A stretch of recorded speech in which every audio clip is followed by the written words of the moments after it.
It's hump day. Hump day! It's hump day. Hump day!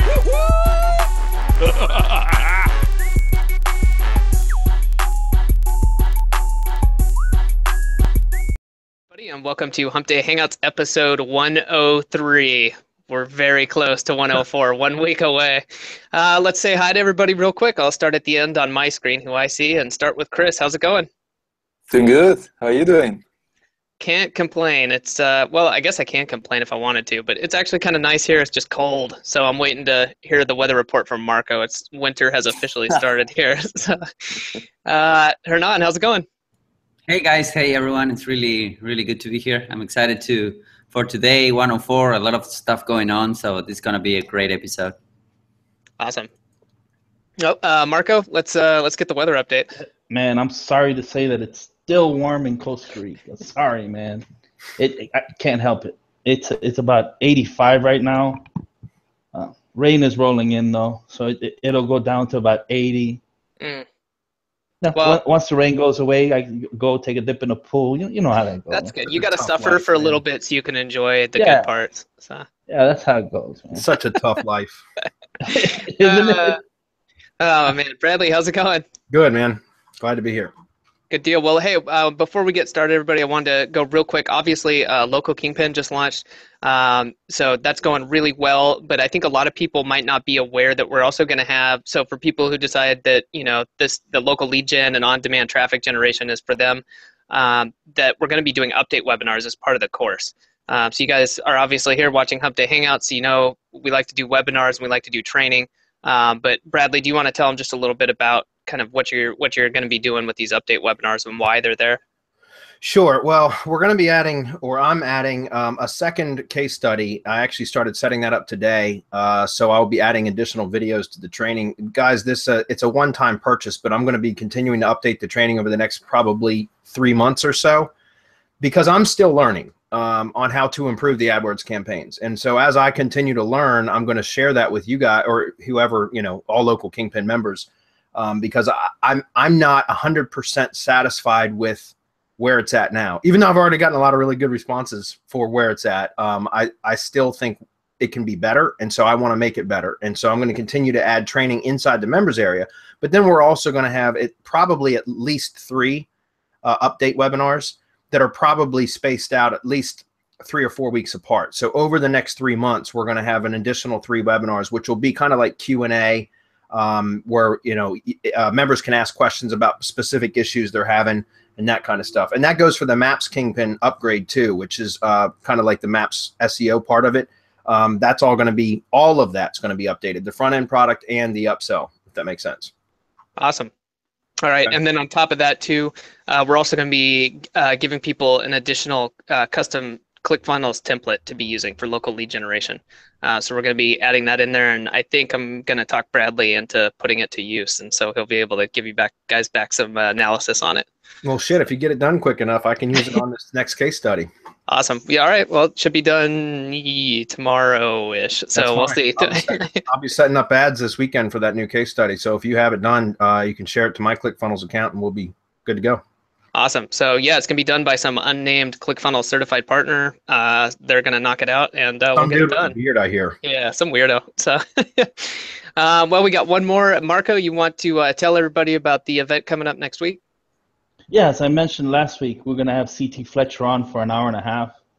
He's going to be talking about how he built his business, how he went from nearly dead to right now king of social media, just about, from what I see in everything that he's doing. So if you guys want to come and join us and listen in, get some tips, some hacks from the guy who's doing it, and everything has been done. He's not really paying for anything.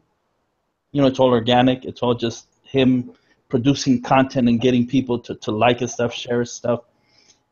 And so I'm going to share. Well, you shared the link already. That's cool.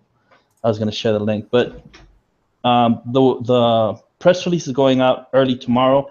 I would suggest, guys, that you go and reserve your space, because once it goes out, excuse me, he wants us to be free. He wants us to be available to the general internet or online public not just our group, but we're kind of holding off so that our people can go in and reserve their seats, whoever's going to attend, before it goes out. Once it goes on and the seats are locked, sorry, catch it on the replay. But we're planning to have lots of fun, ask him tons of questions, and just see what he has to say. Awesome. That's going to be a great webinar. Awesome. We're looking forward to that too. Yep. Anybody got anything else? I think that's about all I got. One more thing I want to mention is we've already started getting support tickets for people complaining about the coupon code expiring. Guys, we gave plenty of notice ahead of time for local Kingpin that we were going to have a 24-hour coupon available, and also our top affiliates, or the affiliates that actually send us real traffic, they got the ability to also send that $100 coupon out. So if you missed it, I'm sorry, but there was plenty of notification ahead of time. One way to avoid that in the future is to make sure you're on our notification list. Go to semanticmastery.com, subscribe to our notification list, and that way you won't miss the coupon the next time. That said, the price will be jumping again, to $397 on tomorrow? Friday morning. Friday, yeah. And then eventually next week, it's going to go to its evergreen price of $497. So if you're on the fence and you still haven't purchased, I'd get it now, because there's no exceptions, guys. If you missed it, you missed it, okay? So, all right. Didn't want to be a hard ass, but we got to keep our word, and that's what we said we'd do. All right, so let's go ahead and get into some questions. I'm going to grab the screen, and hopefully you guys can see. Let me zoom in a little bit. Let me know if you're having any issues seeing, guys. We good? Can you zoom in a little bit more, because it's kind of, if it's tiny for us, I bet okay, there we go. That's about as big as it's going to get, man. Yeah, that works. When I read a question, it's going to be like watching a tennis match. It's going to go from one side to the other. All right, here we go. Greg Drebert says, what's the best way to influence autocomplete in Google search? Crowd search. Crowd search. You can do that with any sort of those CT spam bots or applications, and obviously crowd search is the one that we use. But yeah, you can do that over. It takes time, but you can influence autocomplete or suggest by doing that. Okay, that's why that's so effective for brand searches, guys, or what you call navigational searches, because over time it adds brand search signals to Google, which is very, very strong for businesses. Okay. Greg says, when redirecting a site, what should be done about the privacy page, about us, disclosure tables, and library images at the old domain? Redirect them over, or just leave them? Yeah, why wouldn't you just redirect them, Greg? I mean, if you're putting moving all the content from one domain to another, just move those pages too. I don't know why you wouldn't, is what I'm saying. So yeah, just move those, and then you can just redirect the old links. And I don't know why you'd even really need to redirect the old links, because those aren't types of pages that typically you have any backlinks going to. So it really shouldn't affect SEO in any at all, period, if that makes sense. There's really no need to redirect old pages to new pages if everybody's going to land on your new site anyways, if that makes sense. And there's no sense in like redirecting old URLs from privacy policy pages, unless for whatever reason you had backlinks built to that you want to keep.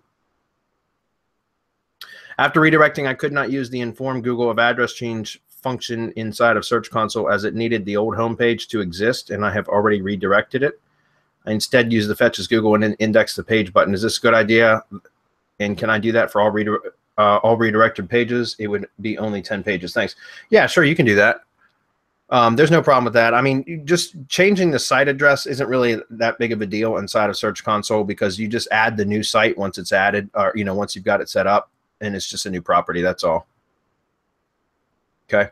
And yeah, the fetch as Google works. It's the same thing as submitting the URL, really. The only difference is when you use the fetch as Google, you can actually take a look at how the page renders to the Google bot. That's really the only difference. Okay. And you can also tell Google if you want them to crawl just that page alone, or the page and all of its direct links. You can tell it to do so. So usually with like a new site, a good thing to do is like if you have a page like a categories page or something like that you can crawl and then have it crawl all its direct links, then that kind of helps to spider the site quicker. That's all. All right. Brandon says, hi, I have some questions regarding some URLs to include in the SerpSpace link building package order. Do you suggest we link to Google-owned stuff like Blogspot and Google+, some rankfeedr feeds, or is this? I wouldn't do rankfeedr feeds. The reason I wouldn't do that is because if you have any of your own, your money site feeds, or excuse me, posts published in that rankfeedr feed, then you'd be essentially injecting spam directly to your money site. So I don't recommend that, but Google stuff is fine. Some of the individual docs in your IFTTT GDrive folder, well, you can do that, or you could just set the folder to public, which it should be anyways, and just select the folder URL, right? Because if you're building links to the folder URL, then all of the contents within the folder will get the link juice as well. Okay, so just go with the folder there. You can go with individual drive files, that's fine, but you can do the folder itself. I have built out some of the RYS stuff. Do we link to as many of those individual doc sheets and forms as we can? You can, or if you have everything what we call spider siloed, right, then you could just link to either the folder or any one of the docs or all of them. It really doesn't matter because everything's going to spread around. No matter where you inject the link juice, it's going to spread around if you have it built right. And then on the network properties, how many individual syndicated blog posts should we link to? I don't link to individual blog posts on the network properties. I link to the homepage URL of all the network properties. Because if you link just directly to the individual post URLs, which is fine if you have, like, for example, if you have a page on your website that you're trying to rank, and so you've published a blog post with an internal link that's linking up to the page just the way that we teach, and you syndicate that post, then you can go collect those post URLs on the Web 2 properties and specifically target those post URLs with additional links, because then you'll be pushing juice from that post up through that internal link up to the main page of the site that you're trying to rank. So I only do that selectively when I need an extra boost for a particular page. But typically I just will build, for efficiency reasons, links to the homepage URLs of all the profiles, if that makes sense. And that's because, for example, with Blogger, Tumblr, WordPress, if you're building links to the homepage URL, then every time a post is published, it's going to benefit from all of the juice that is basically sitting there on that homepage URL, right? Until it paginates, until the post paginates, which happens, like, let's say it's 10 posts on each page before it starts to go to page 2. So that means you've got like 9 more posts from the post that you published today. You've got an additional 9 posts before that post paginates and pushes off the first page, if that makes sense. So you can, what I found is most of the time you benefit from the link juice while it's still on that first page, and it helps you to rank. And then by the time it paginates, you typically should have seen results already. Okay. And then, by the way, you can always build links to your, like, once it starts to paginate, like page 2, page 3, you can actually build links to those too, by the way. You don't have to just stop at the homepage URL. But I try to get the most mileage out of those link building packages as I can. And to me, it's, unless I'm specifically trying to boost a particular post and therefore a page, then I just build directly to the homepage URLs of all the network properties. That way, everything that gets published benefits from those links instead of just an individual post or page, if that makes sense. Anybody else have any other suggestions for that? I think I pointed this out in the past. What I've done at some point is, in case you need a boost, you know, for those pages and those posts that are on page 2, or, you know, bottom page 1, position number 9, and position number 15, for example, what you want to do is to post, you know, set up a new post with a link back to that page that you want to boost. That way, you know, you wait until it syndicates out, and then you grab the syndicated URLs. So, for example, if it syndicates to WordPress, Tumblr, and Blogger, you will grab the individual posts. You know, they will also have the link to the page that you want to boost, and you can build links to them. You can do PBN to them. You can do, you know, FCS networker to them, whatever you want to do to them. That way you can push an internal page or an internal article higher on Google, you know? So that's something that I usually do. So yeah, that's what I was saying. If you have a particular page on your site that you're trying to rank, then when you publish the post on your blog from your money site with an internal link to that page, once it syndicates, collect the post URLs on the Web 2s. And that's very specific targeting. And if you have particular pages on your site that you need the boost for, that's a good way to do it. But like I said, for efficiency reasons, I like to just build the links to the homepage, unless I'm selectively doing what we just discussed. That makes sense. Okay. Yeah. I had some really good results with a free WordPress blog, siloing it. I mean, mimicking the original site. It takes a lot of work, and every time that you get a new post, of course, it has to be manually added to the silo. But I mean, you get tons of traffic once it starts ranking, and it does rank really well. Yeah. So awesome. All right, Mark says, "Hey guys, hope all is well. I have a question about interlinking Web 2 articles. I know it would be a bit manual, but with a VA and Browseo, would it be worth going through the Web 2 blogs and interlinking posts within that platform? WordPress, for example. Can you do that with syndicated content using words or phrases within the syndicated content to link to another post? Thanks." Yeah, you could. I don't ever do that just because it requires too much manual work. I suppose you could, but my question is, why don't you just link from one post to another from the main money site blog so that the links are already present when you syndicate the article, right? My point is if instead of logging into WordPress.com, Blogger, and Tumblr, for example, and then adding manual links to other posts on those same sites, which should probably be the post from your money site anyways, why not just create internal links from your original blog post over to the other posts so that when they syndicate, they're already interlinked, so that it doesn't require manual work. Does that make sense? Now, if your main money site is siloed, then you don't want to cross-link between posts from different silos.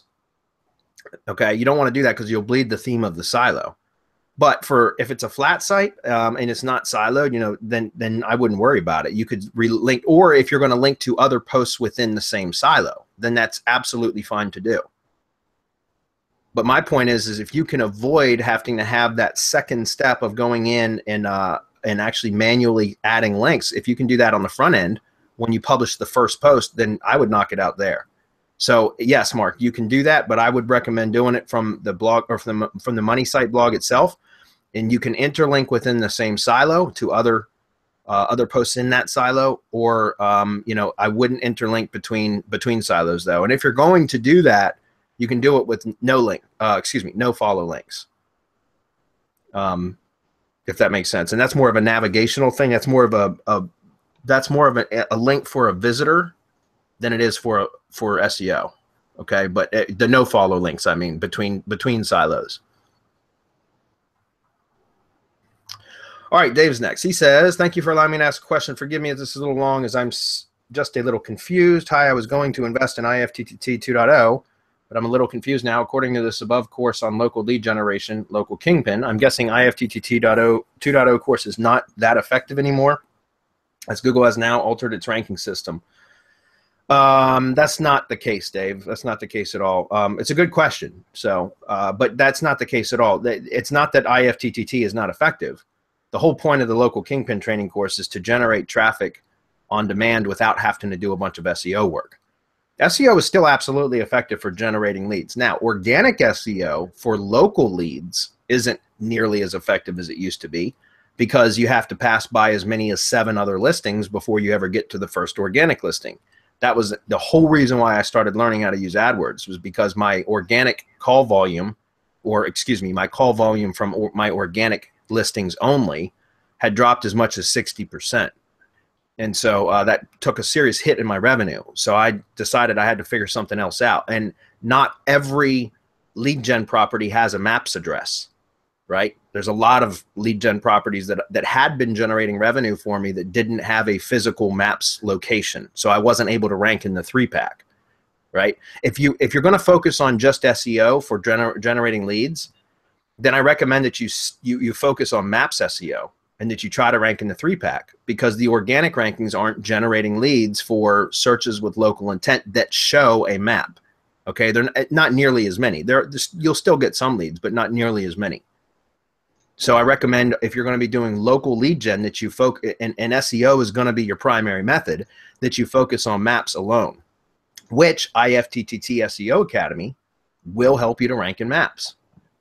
Okay, so as in fact, the upsell for, or the upgrade, I should say, for the local Kingpin course, which is about AdWords, is how to rank in maps, which is SEO, maps SEO. And that's because it's still very effective. And the process that I use to rank in maps includes an IFTTT network. Any sort of SEO work that we do includes an IFTTT SEO network.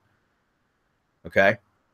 So it's not that IFTTT SEO is not going to help you. It just depends on what is it that you would prefer. What would you rather do? Would you rather drive leads, generate leads by spending money and having it done quickly, and it's very scalable that way?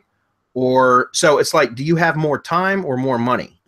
If you have more time and less money, then you might want to go with something like SEO for generating leads.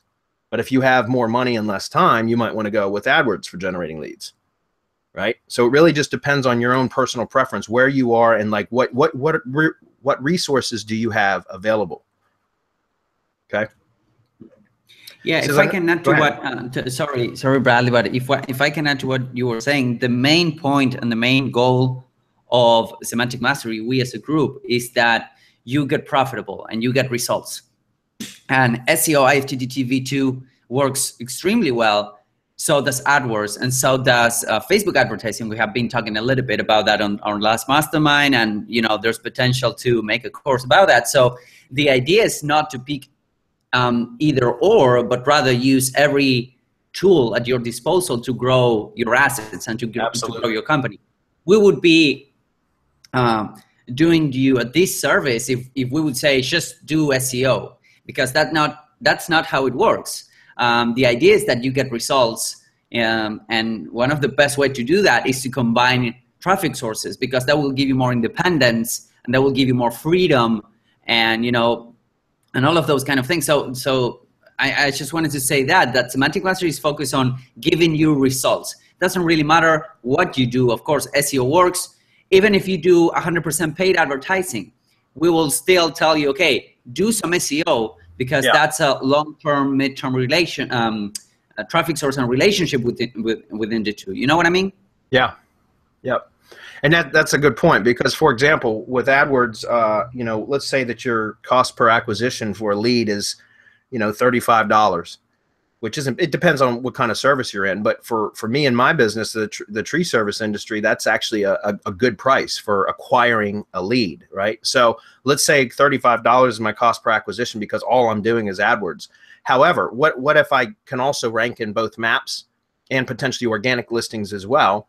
And let's say that I start getting, 30, 40% of my leads coming through maps, right? Then now I've actually decreased my cost per acquisition considerably, because I'm generating leads through maps that aren't costing me on a per click basis, right? There's still a cost to it, guys.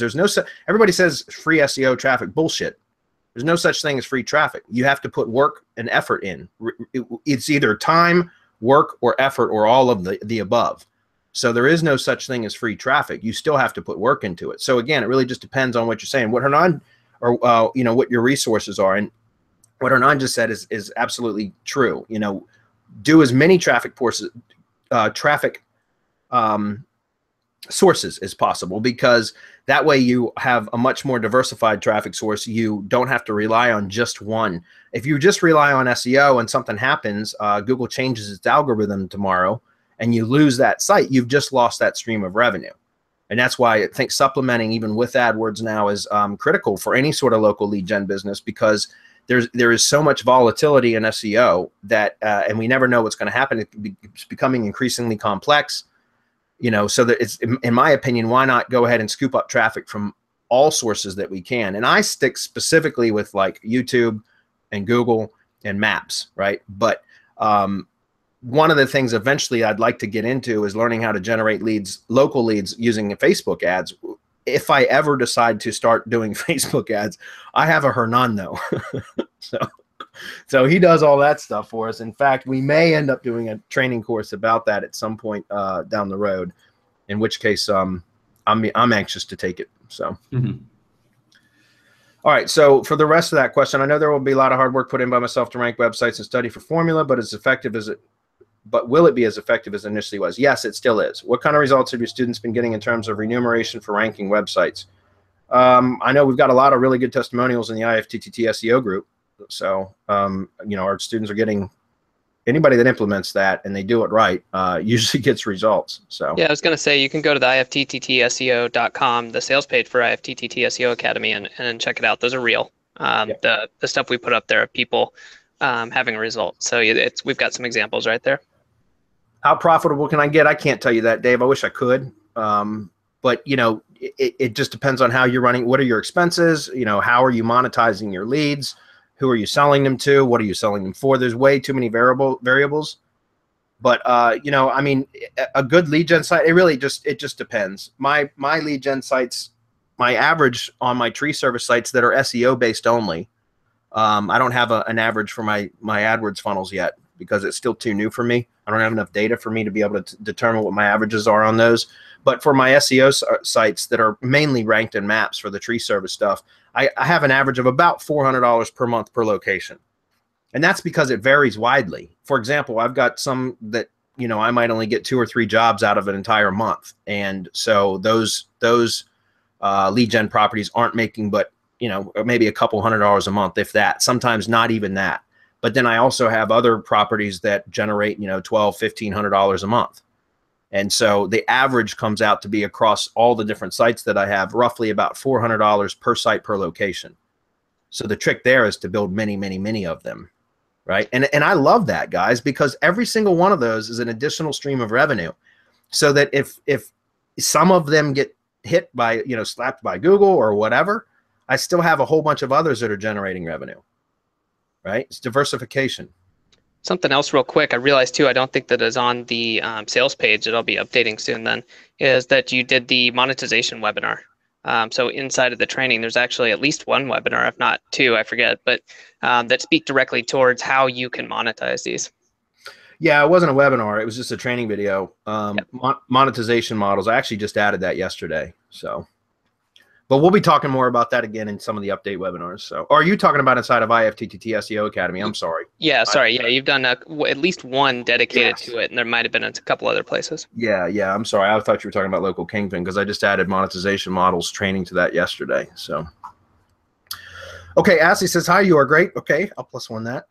I want to build backlinks to my IFTTT network. Is that possible to use some black hat tricks like GSA, scrapebox, fiverr gig, or just PBNs? Yes.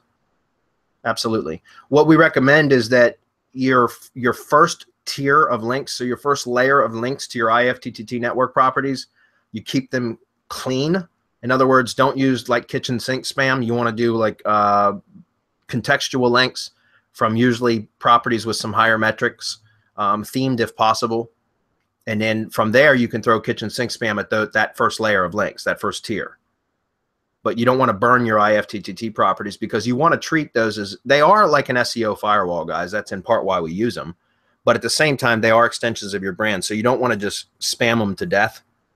I would, you know, the way that we do it is we build what is it? It's between like 75 to 125 contextual links to the IFTTT properties. And then we throw spam behind that. Yeah.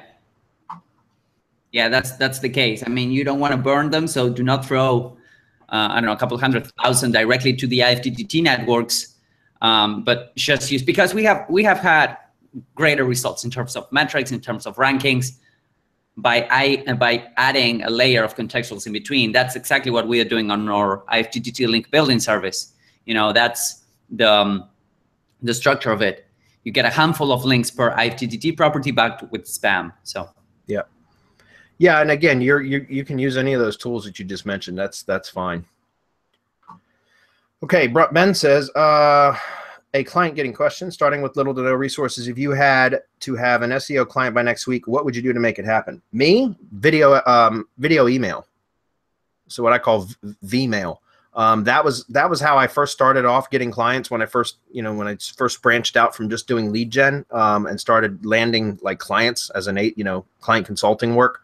I did it with video email, and I literally built my business with my client-based business from video email. It was the most effective way to contact and to prospect for clients was video email. Okay. Nice. And if I pause the screen for a minute, I can get you a link to I remember that guy. It was pretty good. The guy that you made, the video prospecting. Yeah. And I've got a link to an opt-in form that you can opt in to get free video or free training on how to do video email if you'd like. I'm going to have to pause the screen to get it. Maybe what I'll do is when the webinar is over, here, I'll make a note of it and I'll post it. I'll tag you, Ben, so that you get notified. Just a minute. I'm writing a note. Vmail opt-in. And you opt in, you'll get the free training for how to do video email. And then obviously, since you opted in, I'm going to spam you to death. Okay. So just be aware that you're going to be spam. No, I'm kidding. but yeah, I'll paste that link on the page once the webinar is over, Ben. If he's just starting out and he has just absolutely nothing, that there's nothing that he can turn to or go on, man, the best thing that he can do is network.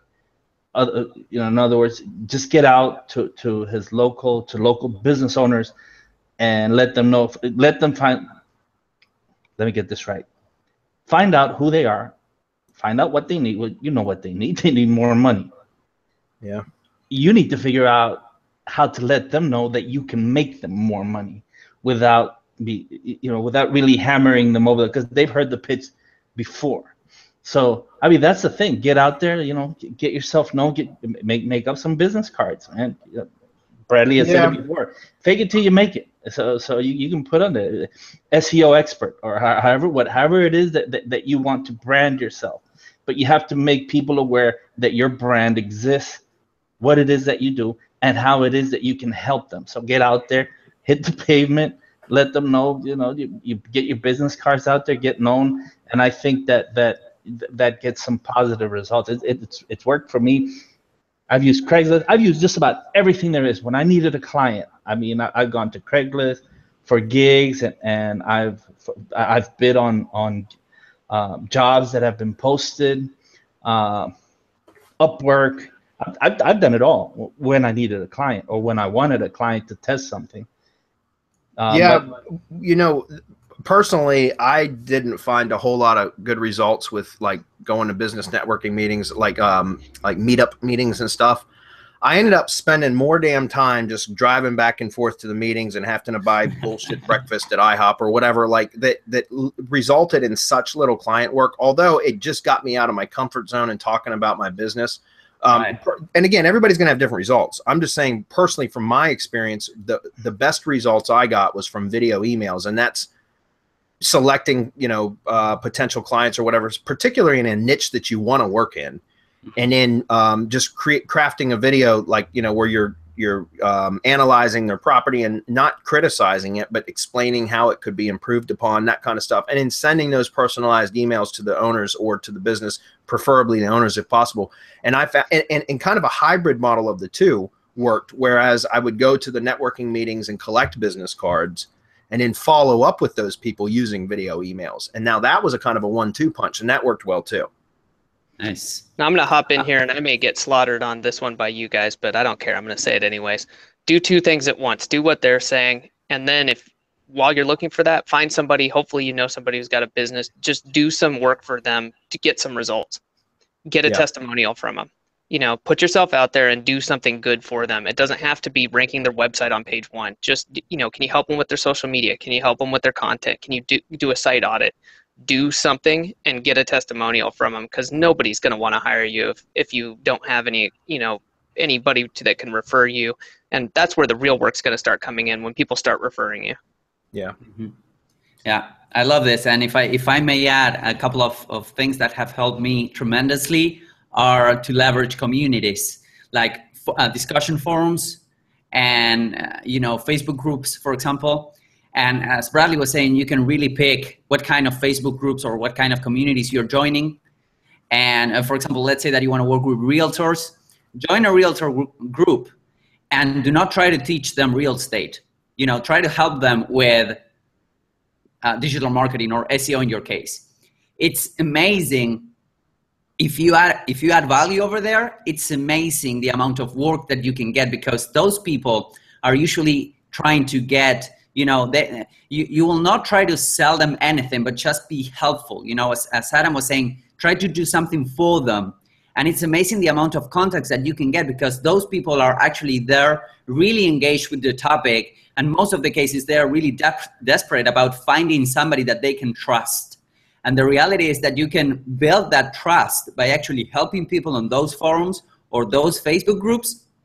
And that will get you a ton of recommendations and, you know, private messages, etc. It has happened to me just for the sake of being helpful on discussion forums that are around a niche that you wanna go after, and Facebook groups as well. You know, posting a really good piece of content over there, Ben, that's related to the problems that they're getting. As Marco was saying, they're not getting enough leads, they're not getting enough sales. That will instantly position yourself as the authority figure in, for example, SEO for realtors, and you will get a ton of private messages, etc. And then off you go, because, you know, it's just about being helpful, and do not try to pitch them, because again, they have heard it, you know, but you are actually showing them that you can help them in the future, but by helping them right now. And that's, you know, that has been really valuable for me. And that's a tip that, you know, I hope you use, because it's super, it's amazing the amount of feedback that you can get by just being helpful and dedicating like 1 or 2 hours a day, just spending time on those forums and communities and being helpful. So yeah, being helpful. If I can just add, being helpful works. Yeah. We're going on our 104th episode, yeah, trying to be helpful, and the whole Semantic Mastery brand has practically been built on being helpful. So that's true. We've been at it for 2 years now. Well, next week it will be 2 years on Hump Day Hangouts. So, and the last thing I want to mention about that, Ben, is I've always used video SEO as a foot in the door too. As far as, you know, video email for prospecting, but video SEO is a foot in the door typically. Video SEO is not my primary method of making money. I love to use video SEO, but it's specifically as a foot in the door, because it's something that, although I know it's way more difficult than it was even a year ago or 2 years ago to rank for local terms, you could take a long-tailed keyword that's like not competitive at all. Once you've even before you initiate the contact with a prospect, and rank something for them with their branding on it, so that when you send them a video prospecting email, you can show them the property that you ranked, like to show them a video. And it doesn't have to be anything spectacular. It's just to show them that you know what you're doing, because how will they know? For the vast majority of prospects aren't going to know whether it was a difficult keyword to rank for. For example, you could rank for like your keyword plus zip code, right? So your keyword plus city plus zip code, because it's very rare that people search by zip code. They do, but it's rare. So you could rank a video for that fairly easily, most likely. And then you could just point that out in your video prospecting email that you send to that specific prospect and say, hey, look, I did this just to show you I know what I'm talking about. Would you be interested in, you know, in some additional marketing help that can drive more leads in your business and help you to make more money, blah, blah, blah. That makes sense. So, I mean, again, video, and that way you could do something for free for them to prove that you know what you're doing. But I agree with what Adam said, and that's just finding, you know, some people that you can be helpful, and Hernan as well, find people that you can be helpful with, and then maybe offer up some free services in exchange for referrals. That's another good tactic. Say, look, you know, I'll help you set up, you know, optimize your maps listing, and maybe perhaps, you know, build, you know, rank a YouTube video for you or whatever. And then all I ask for in return is that you give me 3 business referrals, you know, three other people that you know that are in business that could potentially use help with marketing. I just want to say real quick too, everybody who's requesting access, we're going to include that link in the Friday email. So if you're not signed up to it, go to semanticmastery.com, get signed up, and that'll be on the Friday email. Also, if you're watching this in the future from some other point in time, since we get a lot of people watching the replays, shoot us an email at support@semanticmastery.com, and we'll get you the link for the video prospecting. Yeah, and guys, I'm going to drop it on this events page as soon as we get done. Okay, so I'll just post it in about 15 minutes. Okay, you guys, it'll be right here on the event page. All right, so Ivan's next. He says, hi guys, looking forward to the 104th. Yes, we are too. Question about Google Maps. I created a personalized Google map. So he's talking about Google My Maps for my residential computer repair company. Now I want to offer 3 more related services. My question is, what do you think would be better? 1, adding 3 new layers or pins targeting services like Service 1, 2, and 3 on my existing map, or 2, create 3 new maps and naming them Service 1, Service 2, Service 3, linking the 3 maps somewhere in the description. By the way, I watched the 4 videos of RYS Academy. Awesome information. Now I'm playing around with Google Sites creation. That's another link that we could drop, Adam, for the free RYS webinar series. Yeah, let me grab that real quick. Since that was mentioned. Ivan, I haven't tested those, like the difference between those 2 methods. The way that I've always done it, which I haven't built a whole lot myself, is adding additional layers to the same map. But I haven't tested that. Maybe Marco could speak on this one a little bit. No, we've tried both. And the thing is that everything just flows throughout the folder. And everything depends on the niche, man. Everything depends on what you're going after. Everything depends on the keywords, competition. There's so many variables that what I would tell him is do both. There's no reason why you can't do both. Yeah, sure. Because they're my maps, right? And so go do both and see which one works better. Then it might just turn out that they all work. And yeah, I've always just done option 1 on the same map, just added new layers. But yeah, I haven't tried the other method. It would almost be worth setting that up on 2 different properties. You know what I mean? Like to see if one has a better. If you do both at the same time for the same property, I don't know if you'd know which one had the better results, because you just kind of threw both at it at the same time. You know what I mean? That'd be worth setting up a test for, though, honestly. But yeah, I mean, just do both. Why not?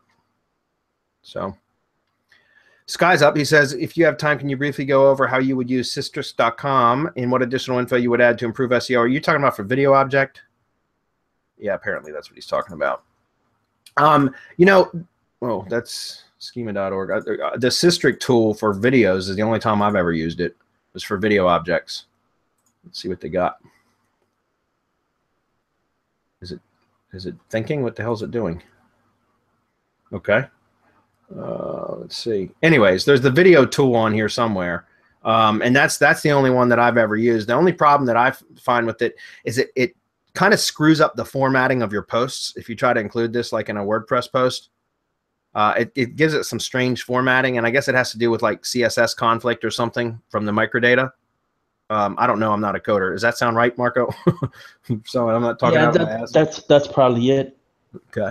So and even if you play with it, like if you CSS it on the website and make it look good, when it gets syndicated out, there's nothing that guarantees it won't be stripped out. So and it's probably gonna look like shit too, yeah, you can't control the CSS on whatever template you're using on free websites anyway. So yeah. Yeah, and that's so you know, I actually avoid using that when possible. Like I'll use the video WordPress SEO video, the WordPress SEO plugin from Yoast. There's a video SEO add-on. It's expensive, but I like to use that if I'm doing like a lot of heavy video stuff on sites. But just to finish the question, would you inflate the meta item prop interaction count, as this would obviously go up over time? I don't like to inflate anything in structured data, like unless there's real data to back it up somewhere. Personally, I don't, because you can get structured data spam, manual action taken against your site. And so I don't think it's worth it. So I stopped spamming structured data probably over 2 years ago now, because I've gotten in the past those structured data spam action messages inside, manual spam action messages inside of Search Console from that. And so I stopped doing it. That was like adding review stars and shit when there weren't really reviews, that kind of stuff. So I don't know that I would inflate the interaction count. I would just use whatever the data is at the time. And then if you need to update it later on, then you could, but I don't know I don't know how that updates real time anyways. So I don't, you know, I think it's something you'd have to manually do. Like, for example, I've got a client that's got reviews now showing on his site, and he emails me about once a month asking me if I can update the review count on his structured data, which I did for the first couple months, and now I told him no. I sent him a video and said, you do it. Here's how you do it, you know, because it's kind of a pain in the ass. So I don't know how you can update that stuff in real time without doing it manually.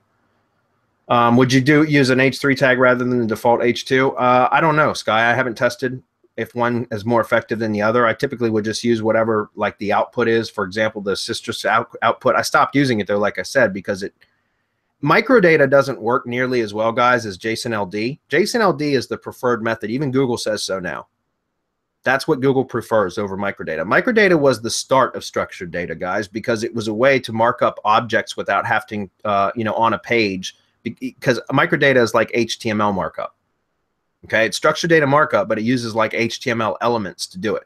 But JSON LD is a smarter way to do it. And by the way, did you know that you can add JSON LD script inside posts for the most part? I mean, like WordPress editor might strip it out, but you should be able to add it anywhere, that type of script, anywhere on the page. It doesn't have to be in the header is my point. So anybody else want to comment on that? No, I would use JSON LD as well. So yeah, and there's plenty of those JSON LD creator tools online now, lots of them, and you can check that. And by the way, if you want to insert JSON LD into a particular page and WordPress is stripping it out, it depends on the theme, I think, because some themes will strip it out and some won't. But there is a couple different plugins that you could use to install that. One is I think raw HTML. I think you can add JSON LD script with that. I can't remember 100% off the top of my head, but there's another one which was shit, what's it called? HO code inserter or something like that. You guys remember that one? HO code inserter plugin or something like that. Let's go see if we can find it real quick. I'll have to try to find that. Damn it, I got notes that I'm taking for follow-up. OH. Got more work to do after you're done working. Yeah, right. OH. Add scripts. There it is. OH add script. 10 OH add script. 2 pages. That's the one I'm talking about right there. I don't see the plugin, but that's what I'm looking for. Let's see. Maybe the link's actually on this page. It probably is. Hold on. One more second, guys. There it is. Right there. This one. Add script to individual pages, header, footer. This is so you can add JSON LD markup to specific pages or posts. This is the plugin you can use for that. So like, for example, I'm not sure how you would mark up a video with JSON LD. I just haven't done that myself. So, but I'm sure you can do it. And that's how you would add it to WordPress if your theme strips it out. All right. All right, next, Ganti says, oh, wait, I'm sorry. Is there a lot of schema that can potentially be added according to schema video? Any tips as the keywords, same as, and a few other look pretty interesting. What are your thoughts on that, Marco? I'll let you handle that one. No, I mean, I do just a standard. I don't like to spam it.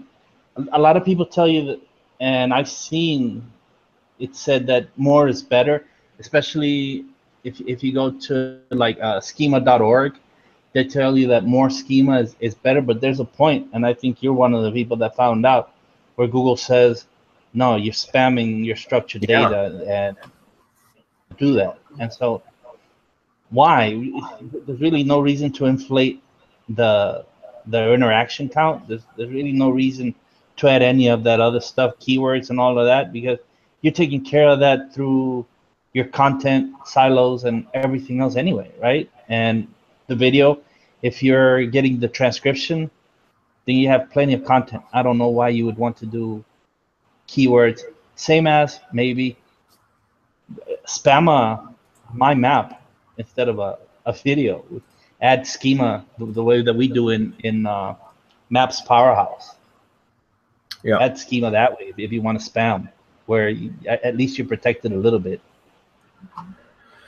Next is Ganti. He says, if you still find time, would like to know more about using Facebook's new instant articles feature to get traffic to the blog and also use IA with IFTTT. I can't speak on it at all, Ganti. It's Facebook, and I just don't do anything with Facebook. I guess I'll defer to Hernan.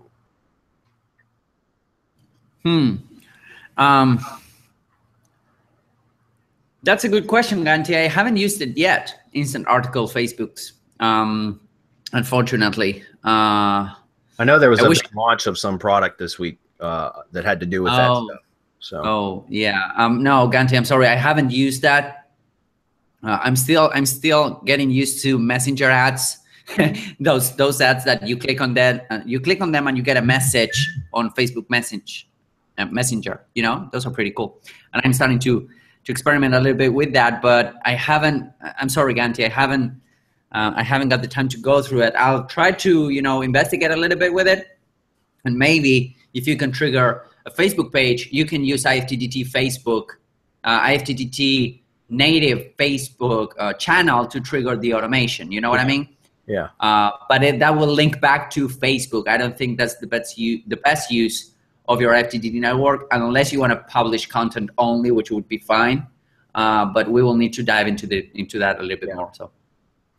All right, we're at the 5-minute warning, so I'm going to have to roll through the next couple. Jay asks, when negotiating value of lead gen videos to a potential client or lead gen videos that don't rank on the first page of the long tail keyword in Google, but do rank in video listings, too tough a sell for the effort? Yeah, Jay, in my opinion, because very rarely do people click the vertical search, so it's not really all that valuable. I would actually position that not as in the vertical search, the video search of Google. What I would do is suggest, like, if I was going to try to talk it up, I would say it's ranked #1 in YouTube, because a lot of the times you'll be able to rank in YouTube #1, but even if it won't rank in Google. And so, there is a lot of traffic in YouTube. It's not usually the type of traffic that's looking for local intent stuff, but that's how I would frame it. But yeah, that's kind of a tough sell. If it's not ranking in Google, if it's only ranking in the video search, then to me, it's not really valuable. I'll target other keywords. That's what I'll do. And I've mentioned this many times before. If I can't rank the keyword, I don't even let clients tell me the keyword that they want to rank for anymore. Like, I ask them, what would you like to rank for? And then I do keyword research, and then I come back to them and say, okay, here's what I can rank you for. These are the different keyword search phrases that I can rank you for. Are any of these acceptable? And maybe what I'll do is do a poking job, right? So I'll be able to determine which keywords I can rank for with little or no work. And then I'll go back and say, look, I'll give you a 3-for-1 special. Like, I can't rank you for this keyword, but I can rank you for these other 3, and I'll give it to you for the same price. Why? Because I just found out through poking that I could rank without any additional work, right? So why not give them 3-for-1 and still capture that revenue, if that makes sense? Now, I don't just rank them for spammy keywords that don't generate any traffic. There has to be some traffic potential, or else it's not worth it. And I'm not just going to take somebody's money unless they just want to see their videos so that they can, puff out their chest and say that they're awesome because their videos ranked on page 1. And in which case, there are clients out there that's all they want. It's just an ego thing. And I'll be happy to take their money to do that for them, All right, we got 2 more minutes. Hi, Scott says, hi, are we able to create a few websites under our own name instead of an alias? Is there an issue if a person has several websites? No, Scott. I just always talk about, reducing potential risk. But yeah, you can have as many websites, as far as I know, under your own name as you want. As far as like Search Console, I don't know if there's a limit to how many you can put in Search Console. I've got several dozen and I haven't hit a limit yet. So, but I also don't put everything under one account. Like, I have persona accounts that actually own in air quotes the account, and then I just add myself as a manager. And we've talked about that many times on Hump Day Hangouts. He says, I also noticed Google is so sensitive, probably Facebook and other platforms as well. If you don't log in from the same IP, then they are asking for phone verification immediately. That's true. Using fake alias with burner numbers could be an issue if the number doesn't work when needing to re-verify for whatever reason a couple months down the road. Things happen. That's true. But that's why if you create the accounts under a proxy, another IP, then you can always log into those accounts through your own IP when their accounts are still new. And they typically won't trigger re-verification. And even if they do, you should still have the burner number available if you created the account yourself to begin with. And if you bind it to your IP, then you shouldn't have any additional login issues going forward. That said, you can also, as we mentioned throughout the training, if you create these sites underneath persona accounts and then add yourself as a page manager, then you can access through your own IP because you're a manager. You're authorized to access those accounts. So it won't trigger re-verification because you're accessing from your own account. So again, all that's covered in the training.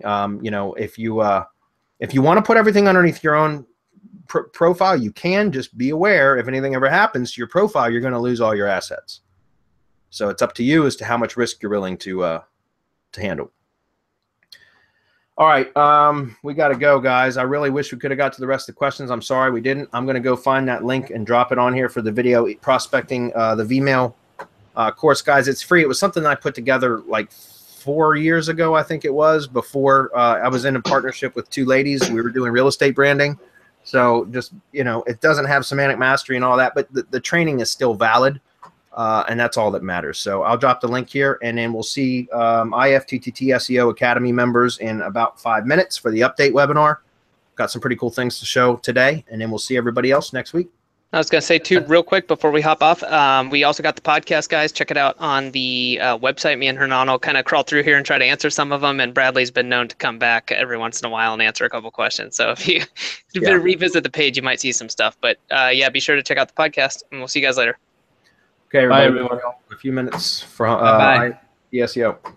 Bye. Bye, Hernan.